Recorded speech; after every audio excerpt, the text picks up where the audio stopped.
Hello there, Sharks. I'm Jonathan Little for PokerNews.com, here today with a hand from the $10,000 buy-in GG Millions. It takes place every Sunday on GG Poker. This Sunday, it was not a $1 million guarantee or a $2 million guarantee. No, they bumped it up to $5 million for some reason. And this tournament, spoiler alert, was won by... Who do you think it's going to be? Who do you think it's going to be? Well, probably the chip leader. And it was. Anatoly Filatov. He's been in there battling for a long time. I've actually made some content with him in the past. He's a fun guy. Here he is with 32 million chips. He ended up winning the whole thing for $1.2 million. Huge congrats to him. But we're not talking about him today. We're talking about these two players. M. Liikonen, probably butchering that. I apologize, M. And Chris Rudolph. Let's take a look at this interesting hand.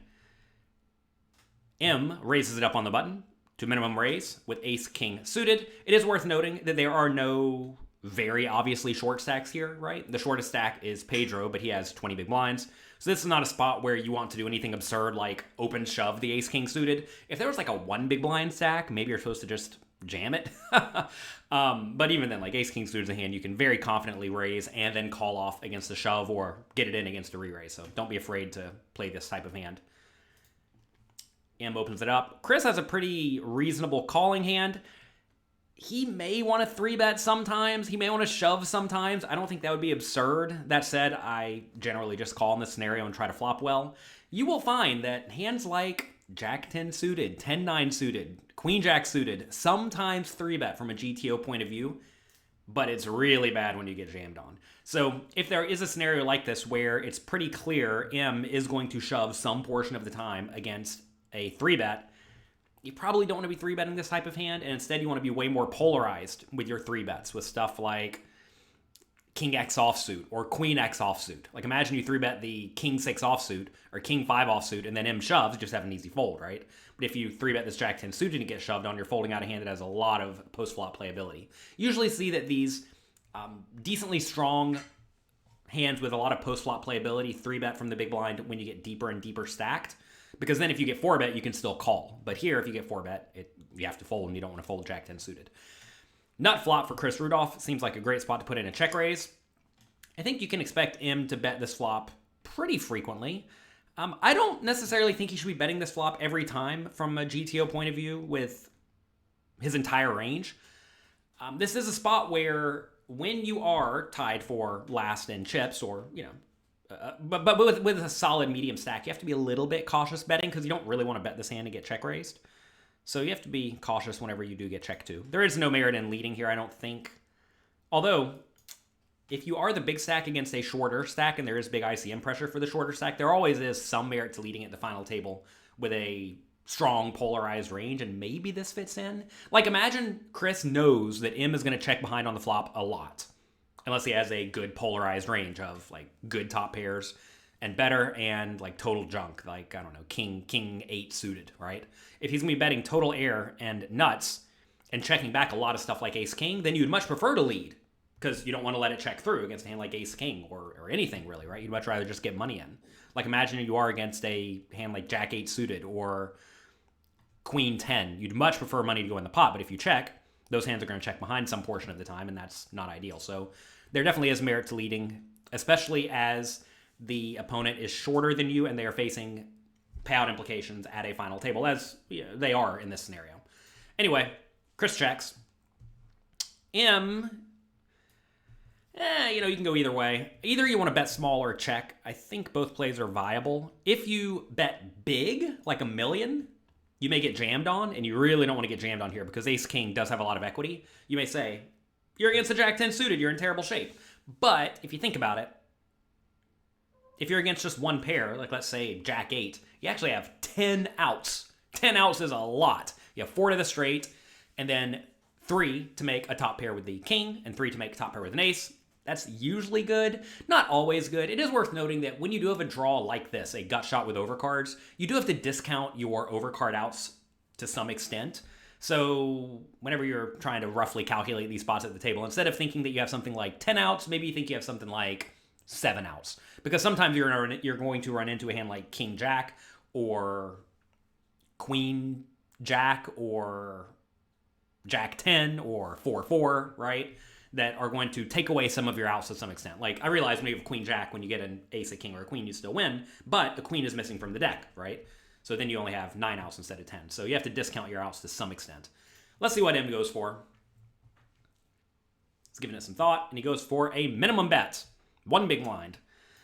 Typically, when you bet 1 big blind, you're saying that you're betting with a lot of your range, or you're saying this board is really bad for you, or you're saying that you don't have very many nut hands. So he definitely has a lot of nut hands on this board, so that's not the case. So therefore, this bet's probably telling me that M is just betting this scenario with his entire range. And if you are going to be betting with your entire range, a small bet definitely does make sense. You're essentially saying, I have a little bit of a range advantage, perhaps a bit of a nut advantage, and I just want to nudge the pot up a little bit, which is fine and good. The problem, though, is that this is a scenario where if you get raised, it is really rough. And if your solid, medium-stacked opponent realizes they can apply ICM pressure to you, as I'm sure world-class player Chris Rudolph realizes, you got to be careful here because you are going to get check raised by stuff like a jack or better, right? And if you're going to be getting check raised by a jack or better and then some junky draws, like perhaps, what's a junky draw here? 6-5 of clubs, maybe? 6-5 of hearts? Maybe a hand like 8-7 of hearts that can easily check raise and then fold to a jam. That puts you in a pretty nasty spot because the bluffs have a little bit of equity. They actually have a lot of equity against ace-king because they have a bunch of outs then. And the nut hands like king-jack have you in very bad shape. That said, I think this is a spot where Chris Rudolph needs to raise because you want to get money in the pot with your effective nuts. This is a spot where you want to check raise a lot of your really strong nut hands, a lot of your premium hands like top pair that are vulnerable to being outdrawn like jacks, and then the junky draws. And if you do that, that's going to put your opponent in a miserable scenario because they're stuck in a guessing game with everything except for like overpairs. And even then, like overpairs they're good, but they're not like even the super nuts, right? Obviously, M's never folding an overpair. But what I'm saying is if you can take a hand like, let's say, ace-10 and make it into a bluff catcher, that's quite a powerful spot to be in. Especially when your opponent is incentivized to overfold because there's another medium/short stack at the table. I'd probably go 1.3 million or so in this scenario. Chris goes 1.2, seems fine and good. And now M has a decision to make. What an annoying spot. In this scenario, what would you do in this scenario? What would you do in this scenario? Come on, Jonathan. It's been a while since I made videos. I've been grinding, playing a lot of poker. I busted the super high roller bowl the other day. I'm back in Vegas, licking my wounds. Such is life. What do we do here with the ace-king of clubs? Do we just fold it? Do we call? Do we re-raise small to 2.8 million? Or do we shovel it all in? Pause the video and write what you would do in the comment section below.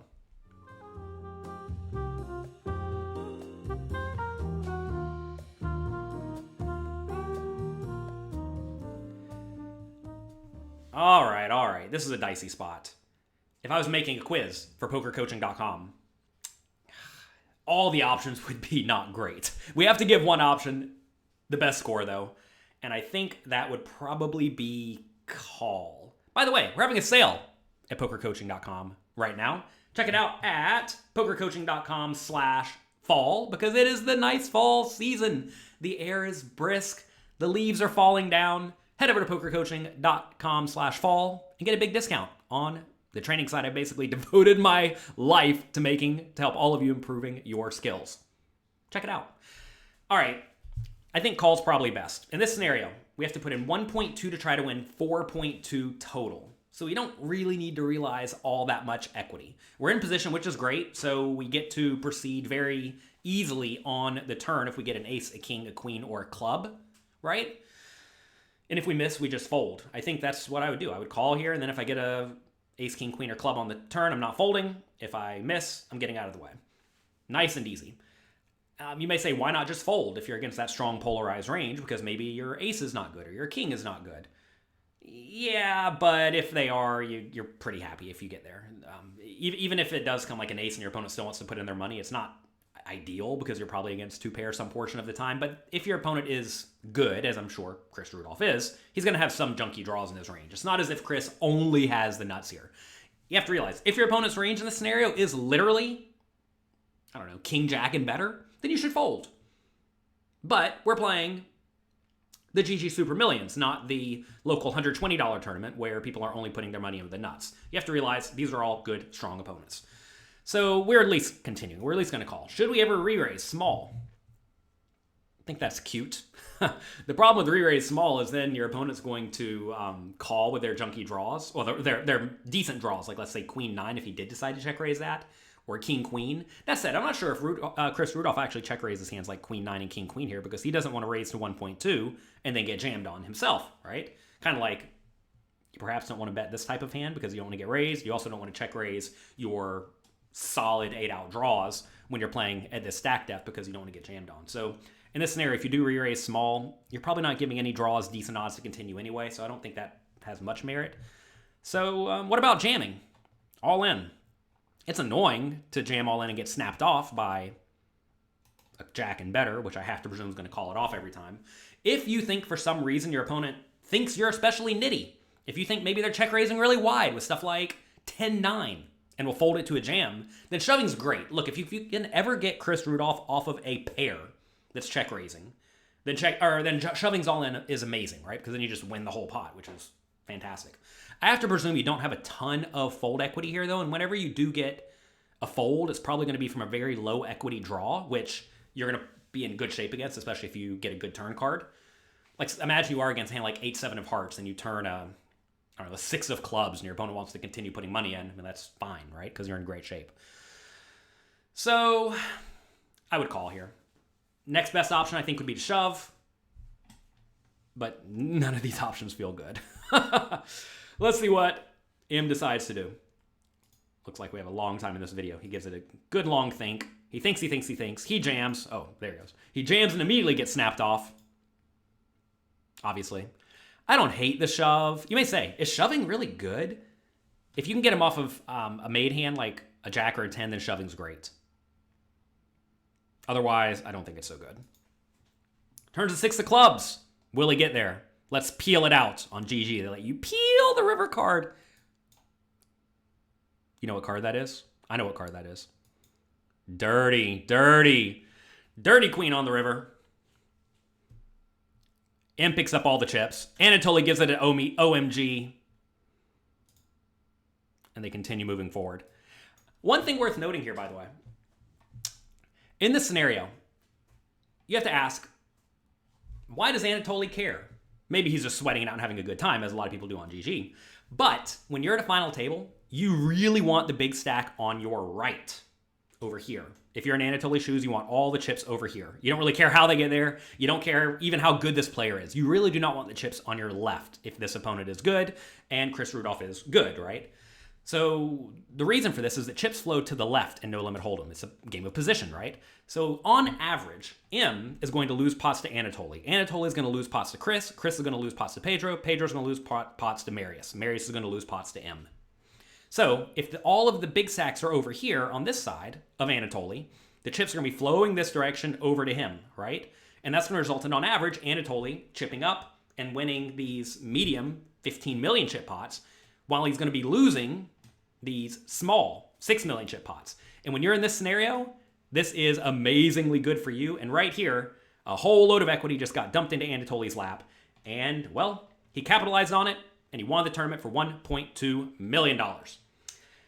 That's me for today. Hope you enjoyed this video. If you did, make sure you check out pokercoaching.com/fall because poker coaching is on sale. We have loads of interactive hand quizzes, lots and lots of live webinars, live streams, live private streams where you can get in there and interact with some of the absolute best players in the world. Draft Gangers, regularly battling in the highest stakes games on GG, and he just streams it for Poker Coaching Premium members. So make sure you get in there and check it out and get in the game. Good luck. Have a great week, and I'll talk to you next time. Hello. Do I have your attention? Good. You know I love to give away lots of free strategy advice here on my YouTube channel, so do me a quick favor. Can you click the subscribe button right here and right down here below? Thank you. See you in the next video.